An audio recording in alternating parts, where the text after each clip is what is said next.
प्रभु श्री राम और संकट मोचन हनुमान जी की भक्ति की गाथा समस्त संसार में विख्यात है। लेकिन दूसरी ओर देखें तो लक्ष्मण जी की भक्ति भी अद्भुत थी, क्योंकि लक्ष्मण जी की गाथा के बिना श्री राम कथा पूर्ण नहीं हो सकती। प्रसंग के अनुसार एक बार अगस्त्य मुनि श्री राम के वनवास से लौटने के बाद अयोध्या आए और आपसी बातचीत के क्रम में लंका युद्ध का प्रसंग छिड़ गया। तब भगवान श्री राम ने बताया कि उन्होंने कैसे रावण और कुंभकर्ण जैसे प्रचंड वीरों का वध कर उसका अंत किया, और लक्ष्मण ने भी इंद्रजीत और अतिकाय जैसे शक्तिशाली असुरों को मारा। तभी अगस्त्य मुनि ने कहा कि बेशक रावण और कुंभकर्ण अति बलशाली वीर थे, लेकिन सबसे बड़ा वीर तो मेघनाद ही था, क्योंकि उसने अंतरिक्ष में स्थित होकर इंद्र से युद्ध किया था और उसे बांधकर लंका ले आया था। उसके बाद ब्रह्मा जी ने मेघनाद अर्थात इंद्रजीत से दान के रूप में इंद्र को मांगा, तब देवराज इंद्र मुक्त हुए थे। लक्ष्मण ने उस इंद्रजीत का वध किया, इसलिए मेरी नजर में वे सबसे बड़े योद्धा हुए। तब अगस्त्य मुनि की बात पर श्री राम को बहुत आश्चर्य हुआ, लेकिन भाई की वीरता की प्रशंसा सुनकर वे उतने ही खुश भी थे। फिर भी उनके मन में एक जिज्ञासा पैदा हुई कि आखिर अगस्त्य मुनि ऐसा क्यों कह रहे हैं कि इंद्रजीत का वध रावण से ज्यादा मुश्किल था। उसके बाद अगस्त्य मुनि ने कहा, प्रभु, इंद्रजीत को वरदान था कि उसका वध वही कर सकता था जो 12 वर्षों तक न सोया हो, जिसने 12 साल तक किसी स्त्री का मुख न देखा हो और 12 साल तक भोजन न किया हो। फिर श्री राम बोले कि मैं वनवास काल में 12 वर्षों तक नियमित रूप से लक्ष्मण के हिस्से का फल फूल उसे देता रहा। फिर उन्होंने कहा कि मैं सीता के साथ जिस कुटी में रहता था, ठीक उसके बगल की कुटी में लक्ष्मण भी रहते थे।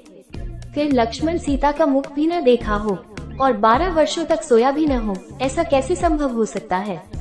तब श्री राम की सारी बातें सुनकर अगस्त्य मुनि मन ही मन मुस्कुराए कि प्रभु श्री राम तो सर्वज्ञ हैं, भला कौन से कुछ छुप सकता है। वास्तव में सभी लोग सिर्फ श्री राम का गुणगान करते थे और प्रभु श्री राम चाहते थे कि लक्ष्मण के तप और वीरता की चर्चा भी अयोध्या के घर घर में हो। फिर अगस्त्य मुनि ने एक सुझाव दी कि क्यों न ये बात लक्ष्मण जी से ही पूछी जाए। तब लक्ष्मण जी को बुलाया गया। उसके बाद श्री राम प्रभु ने कहा कि हे लक्ष्मण, आपसे जो पूछा जाए उसका सच सच जवाब दीजिएगा। फिर प्रभु ने लक्ष्मण जी से पूछा कि हे लक्ष्मण, हम तीनों 14 वर्षों तक एक साथ वन में रहे, फिर आपने सीता का मुख कैसे नहीं देखा। हमने नियमित रूप से आपको फल मूल भी दिए, फिर भी आप अनाहारी कैसे रहे। और अगस्त्य मुनि के अनुसार 14 साल तक सोए ही नहीं, ये कैसे संभव हुआ। फिर लक्ष्मण जी ने बताया कि हे प्रभु, जब हम भाभी को तलाशते हुए ऋषमुख पर्वत गए थे तो वानर राज सुग्रीव ने हमें उनके आभूषण दिखाकर पहचानने को कहा था। आपको भी स्मरण होगा कि मैं उनके पैरों के नुपुर के अलावा कोई और आभूषण नहीं पहचान पाया था, क्योंकि मैंने कभी भी उनके चरणों के ऊपर देखा ही नहीं। फिर लक्ष्मण जी ने 14 वर्ष नहीं सोने के बारे में श्री राम को बताया कि आप और माता सीता जब कुटिया में विश्राम कर रहे होते थे, तब मैं रात भर बाहर धनुष पर बाण चढ़ाए पहरेदारी में खड़ा रहता था। इस बीच निद्रा ने मेरी आंखों पर कब्जा करने की भी कोशिश की। तब मैंने निद्रा को अपने बाणों से वश में कर लिया था। उस वक्त निद्रा ने अपनी हार स्वीकार कर ली और उसने वचन दिया कि वो 14 साल तक मुझे स्पर्श नहीं करेगी।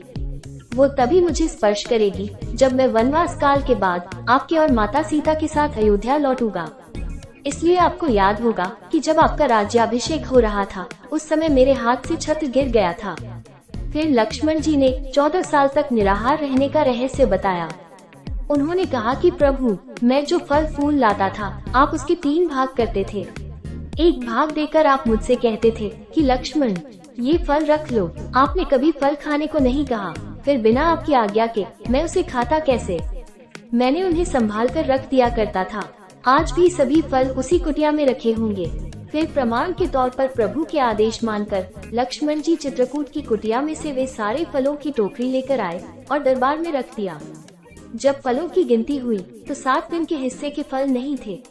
जब श्री राम प्रभु ने कहा, इसका अर्थ है कि तुमने 7 दिन आहार लिए थे।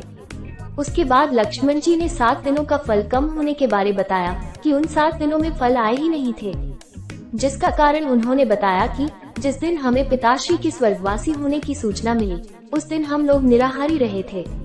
उसके बाद उन्होंने दूसरा कारण बताया कि जिस दिन रावण ने माता का हरण किया था, उस दिन भी हम फल लाने नहीं गए थे। फिर उन्होंने तीसरा कारण बताया कि जिस दिन आप समुद्र की साधना कर उनसे लंका जाने की राह मांग रहे थे, उस दिन भी हम लोग निराहार ही रहे थे। उसके बाद उन्होंने श्री राम को चौथा कारण बताया कि जिस दिन आप इंद्रजीत के नागपाश में बंधकर दिन भर अचेत रहे थे, उस दिन भी हम लोगों ने कुछ नहीं खाया था। फिर लक्ष्मण जी ने पांचवा कारण बताया, जिस दिन इंद्रजीत ने मायावी सीता को काटा था और हम लोग पूरे दिन शोक में रहे थे। छठे और सातवें दिन के बारे में उन्होंने बताया कि जिस दिन रावण ने मुझे शक्तिवाण मारी थी और जिस दिन आपने रावण वध किया था, अतः इन दिनों में हमें भोजन की सुध कहाँ थी। फिर लक्ष्मण जी ने बताया कि महर्षि विश्वामित्र से मैंने एक अतिरिक्त विद्या का ज्ञान लिया था। वो विद्या थी बिना आहार किए जीने की विद्या। उसके ही प्रयोग से मैंने 14 साल तक अपनी भूख को नियंत्रित कर सका और उसी के प्रभाव से इंद्रजीत मारा गया। और फिर उसके बाद लक्ष्मण जी की तपस्या को सुनकर भगवान श्री राम अति भावुक हो गए और भाव विभोर होकर उन्हें हृदय से लगा लिया।